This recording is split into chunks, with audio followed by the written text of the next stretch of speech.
I want to say thank you to everybody who's joined us today.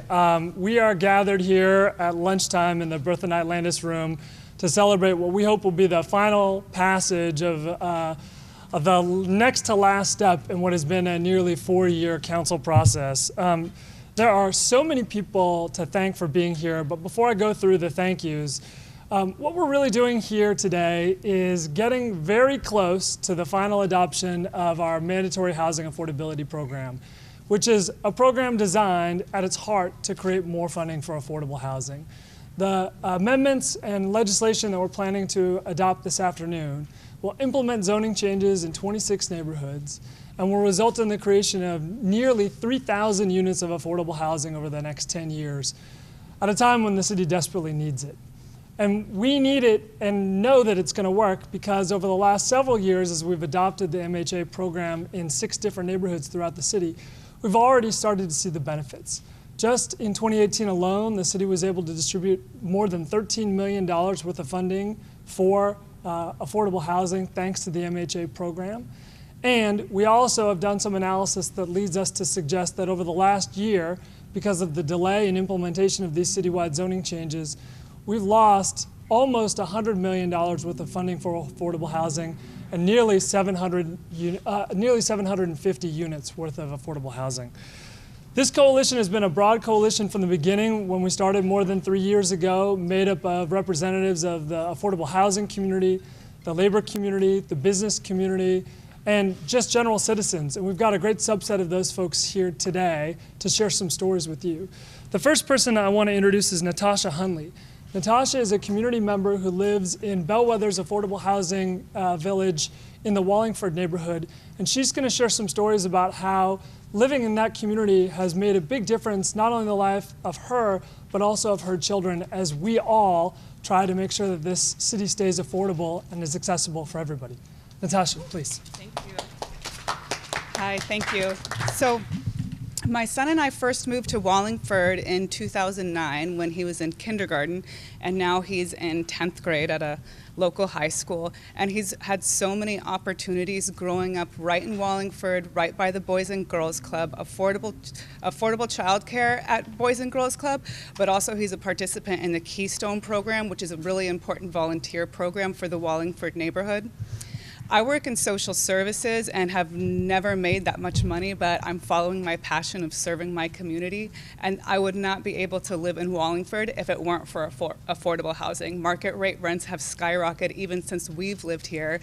And I'm probably paying for rent what people would pay in Snohomish or Pierce County in certain areas, but I can't afford the time or money to get from those areas to the city of Seattle to serve my community. I think there's a lot of preconceived notions about what people in affordable housing look like, do with their day, and I'm just here to say that we work hard, we deserve to be in Seattle too, and we benefit you and your community. Thank you. Natasha, thank you for being willing to share your story. As somebody who came out of the nonprofit community before I came here to City Hall, I really I believe in the work of service, and I'm very grateful to you for your commitment to that. Michael Winkler-Chin is going to be our next speaker, and she represents the Seattle Chinatown International District community, one of the first communities where we implemented the Mandatory Housing Affordability Program. Michael. Thank you. Just a couple of things. For our neighborhood, the MHA was a chance for us to capture the benefit of all the growth that was happening. There's a lot of development happening in and around our neighborhoods, and we wanted to make sure that we were able to capture some benefit from that growth. And so that was really, really important for us. MHA is just another word for inclusionary zoning, which is a very common sense thing that happens in lots of places in the country. It's not scary, but the way that we're doing it is being recognized by other people in other cities as, hey, that's an interesting way to go. And so we should be proud of that, the fact that we're being a little innovative, because honestly, the city has tried to be innovative in a variety of different things over a lot of different times, right? And it can be painful, like most things, but the right thing is not always the easiest thing to do. For my neighborhood, As I said, it was an ability to capture growth because it's the ability to actually gather resources, whether it's in the cash or in the units themselves, for people who live in the neighborhood. And for myself being an employer, having just gone through the last snowstorm, it's a great benefit to have your employees living nearby. I mean, because how do you think the sidewalks got cleaned up? How do you think we checked in on our residents? How do you think my assisted living facility was able to function? It's the ability for the residents of my neighborhood to be employees of the neighborhood and to serve our community greater than that in a great way. Yeah, and one day I do hope my daughter can move out of my house.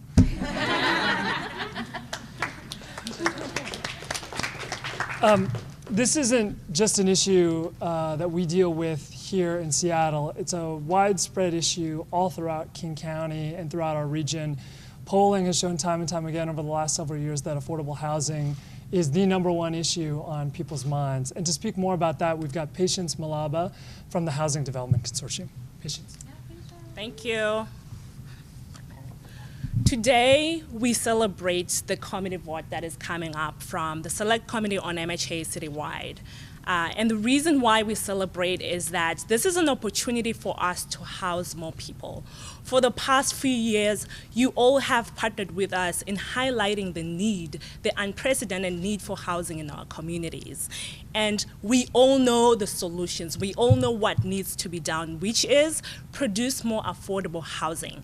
MHA is that opportunity for us to produce that more housing by ensuring that we're producing more resources for our nonprofit developers to be able to build more housing on site, and also to engage our for-profit sector to help us build more affordable housing and grow affordably as a city.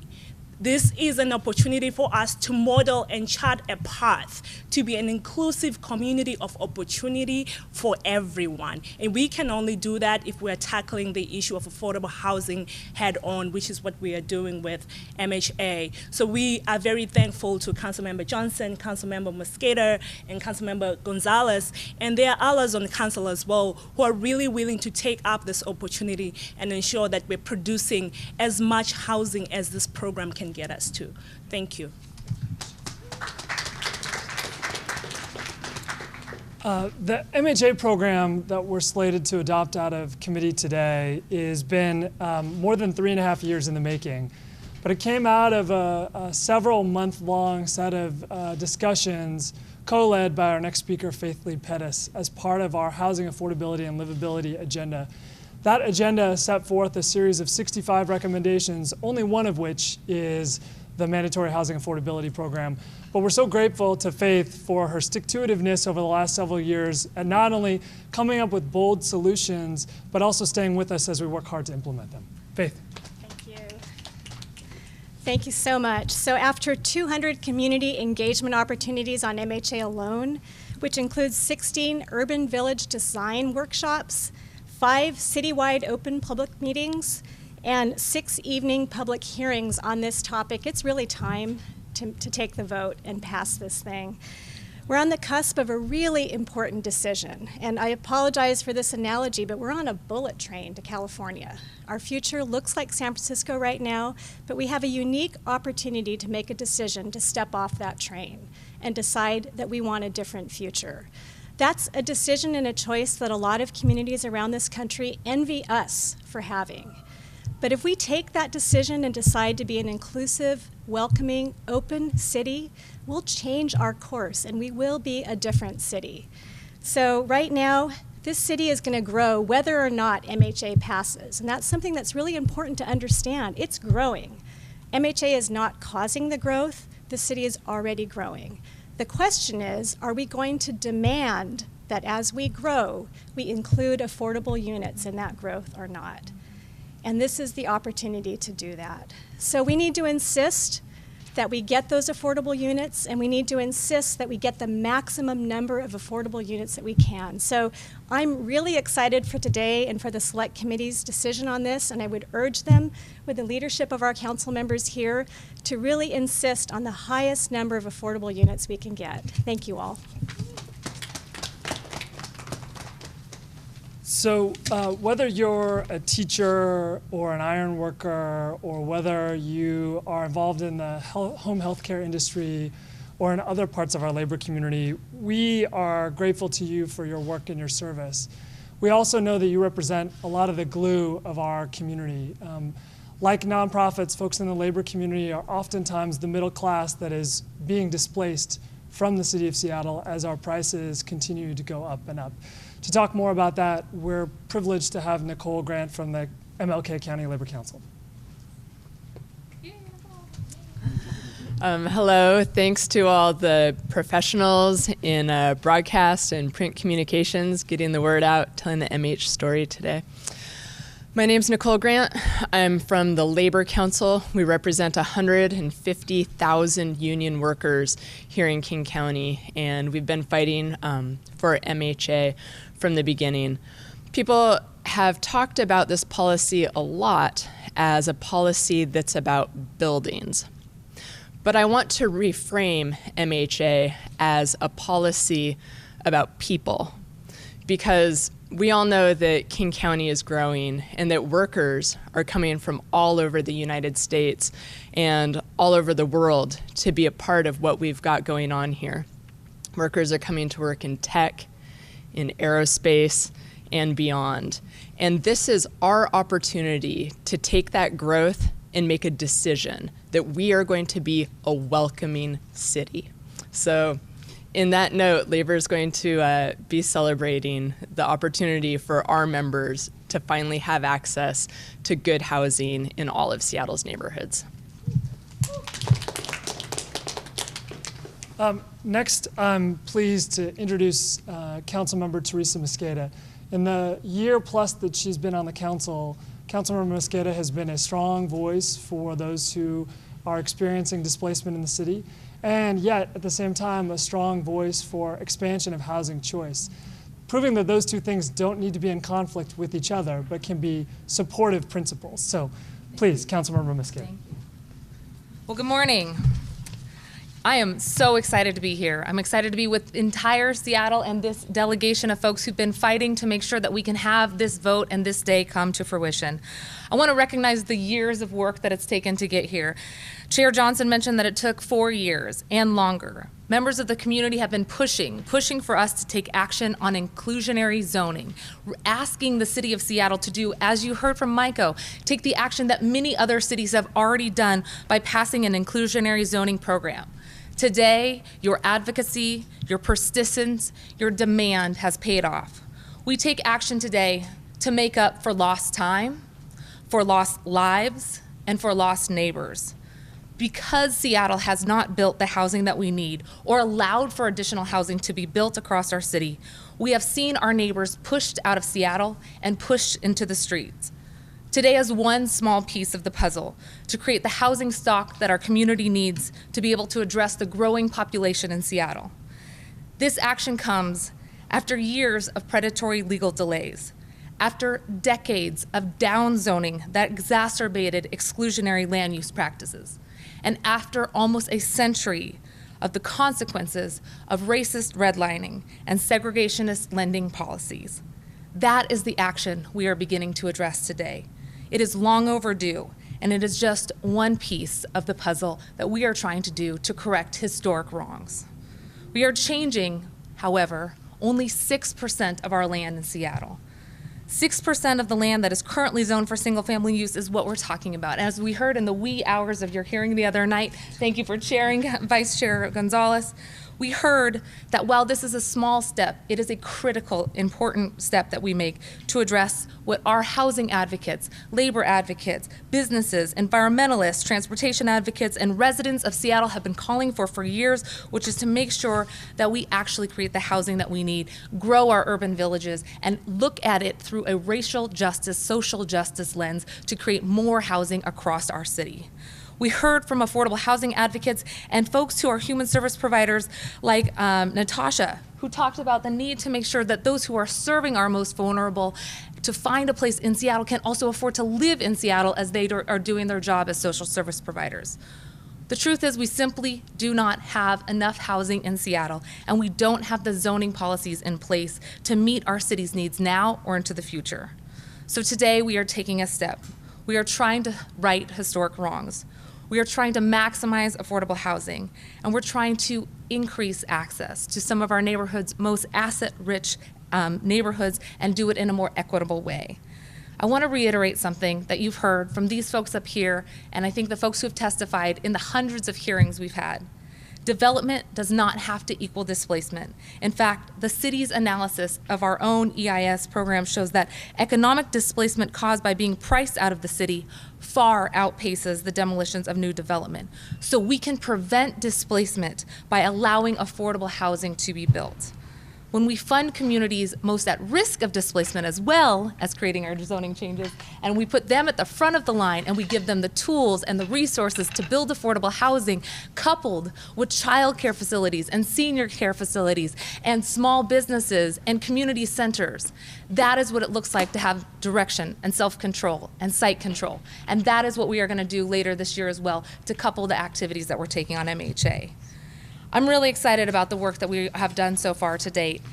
I want to say this is just one piece of the puzzle as we've talked about, but this is also how we be better environmentalists to help prevent people from having to commute hours in. We're the third city in the nation for mega commuters, commuting more than 90 minutes a day. That's not right.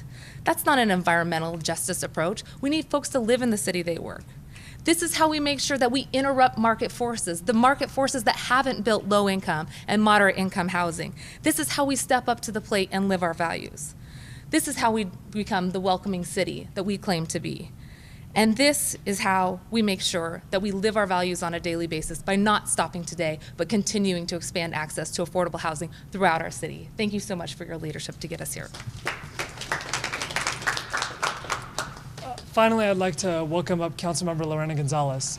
Not only did she preside over what is now the record-holding longest committee discussion that we've had so far on this topic, last Thursday's 4-hour and 25-minute public hearing on MHA, but she has been with us since the beginning. As the vice chair of the Select Committee on Citywide Housing MHA, she has been active in all of our amendment discussions, in all of our community design workshops, in every step of the way. This legislation would not be what it is without the incredible engagement of Lorena González. So without further ado. All right. Well, I promise that my remarks are not going to be 4 hours and 25 minutes. I can tell you that much. So I want to thank Chair Johnson for all of his work to date on this really important policy issue. This is one particular tool that the City Council is about to consider and hopefully vote on eventually. But, you know, really, Councilmember Johnson has been spending the entirety of his term on City Council really fighting for so many of the zoning changes that are necessary to make way for more people, more families, and more kids to call Seattle home. So I want to thank you, Chair Johnson, for all of your work over the last 4 years. I know we're set to lose you this year, and I am just really grateful and humbled to have been able to work with you on these really important issues that don't receive a lot of gratitude. So from all of us, thank you for all your hard work. So, you know, really, I want to be able to talk a little bit about some more particulars in this legislation. First of all, I want to thank Councilmember Mosqueda for co-sponsoring the child care amendment in the Mandatory Housing Affordability Program with me. The prior version focused on just preschool classrooms. Thanks to the amendment that we have made that will be considered in the consensus package today, we're going to expand that definition to include child care facilities, not just preschool programs. And it's our hope that this tiny change in language means that we can bring more child care facilities online, as child care is incredibly expensive no matter what your family is making. There are reports that there are families that pay $50,000 a year in this city for child care. There are people in our city who don't even make $50,000 a year. It is outrageous. And this legislation will pave the path for us to be able to invest in child care facilities by requiring the developers build affordable child care facilities that meet state standards that allow these child care facilities to stand up. The report that was just released late last week by King County's Women's Advisory Board confirms what we know. One of the biggest contributors to this cost is how expensive it is to bring child care facilities online. I believe, and I believe that my colleagues agree, that one important tool to address this crisis as we build more affordable housing means also building more affordable child care facilities included in the design of the building that we're asking developers to construct, that we are demanding that they construct in neighborhoods across the city in a way we haven't seen before. Having child care facilities that families can walk to or access in their neighborhood means we have stronger and more vibrant neighborhoods. It means we have more families like Natasha in our neighborhoods, regardless of what you do for a living. Building stronger and more vibrant neighborhoods means we also need more affordable commercial spaces. I'm proud to sponsor an amendment with Councilmembers Johnson, O'Brien, and Herbold that will be considered in committee today that will make permanent a requirement for developers to include smaller commercial spaces in their designs. This will help more entrepreneurs launch their dream of starting a small business to serve their local communities, to stay in neighborhoods with the community they have built around them who were early investors in their entrepreneurial success. Talking about amendments and specifics around land use is enough to make anyone feel just a little bit lost. And it can feel inaccessible and complex. We recognize this. But this issue, this piece of legislation that we are here to talk about today, impacts every single one of us as residents, workers, teachers, you name it. This is the largest city in Washington state, and MHA really means that it gives us an opportunity to continue to be part of this community, and that it will allow us to invite others to come to the city of Seattle, regardless of your income or how rich or poor or just in between you might be. As a resident of the West Seattle Junction in District 1, it means that my neighborhood is walkable and dense. I love being able to walk outdoors in my own neighborhood and support the so many great small businesses on Main Street right off of California Avenue in West Seattle. My husband, who is a restaurant worker, is able to walk 3 minutes or bike in 1 minute to work, which is just 1 block away from our condo in the Junction. There are several buses that will bring me to any part of the city, or a water taxi that is just down the hill. This is the world and the neighborhood that I imagine for so many people in our city that is just not possible for them right now. And MHA won't fix the problem for everyone, but it creates real significant increased amounts of affordable housing units. And this description of how I live my life in the Junction is what I hope and wish for every resident in our city of Seattle. The Junction is also the site of a weekly farmers market and lots of block parties. And wouldn't it be great if we can have more of that accessible to people who live right in the neighborhood? I believe more density, more affordable density, will bring more of these great neighborhoods, amenities, and characters to serve more people of all incomes living not just in my neighborhood, my urban village, the Junction, but to other similar neighborhoods across the city. Growing density means more neighbors if you're living in an urban village, and that usually means more of the things that make our neighborhoods great, and that's the people that live there. The people that live in neighborhoods is what adds to the character of our neighborhoods. MHA, once again, is not going to solve all the issues we have as one of the fastest growing cities in the country, but it is a crucial policy tool that will help Seattle acknowledge and address the legacy of redlining. Redlining is a policy that has plagued so many cities across the country. Seattle in spite of being a progressive, welcoming city, is not immune from the historic racist legacy of redlining and those financial policies. MHA means that we will build multifamily housing on more than 10% of the city's land, and it will get us closer to our goal of building 6,000 affordable housing units.